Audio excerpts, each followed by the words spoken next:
ইছলাম ধৰ্ম গ্ৰহণ কৰিব বিখ্যাত ফুটবল তাৰকা ৰনাল্ডোৱে ৰনাল্ডোৰ ধৰ্মান্তকৰণ সন্দৰ্ভত সহযোগী খেলুৱৈৰ এই মন্তব্য প্ৰিয়া ৰনাল্ডোৱে গ্ৰহণ কৰিব ইছলাম ধৰ্ম গ্ৰহণ কৰিব বিখ্যাত ফুটবল তাৰকা ক্ৰিষ্টিয়ানো ৰনাল্ডো এগৰাকী মুছলমান হিচাপে ভিডিঅটো যিমান পাৰে শ্বেয়াৰ কৰি দিব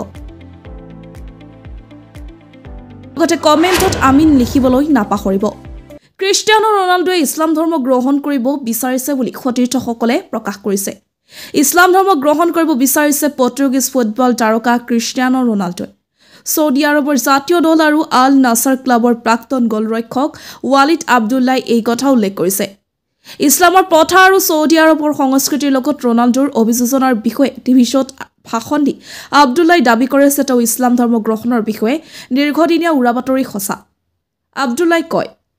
ৰনাল্ডোৱে সঁচাকৈ ইছলামক মানি ল'ব বিচাৰে মই তেওঁৰ লগত এই বিষয়ে কথা পাতিলো আৰু তেওঁ আগ্ৰহ প্ৰকাশ কৰিলে তেওঁ গোল দিয়াৰ পিছত খেলপথাৰত প্ৰমাণ কৰিছিল আৰু খেলুৱৈসকলক সদায় নামাজ পঢ়িবলৈ আৰু ইছলামিক ৰীতি-নীতি মানি চলিবলৈ উৎসাহিত কৰিছিল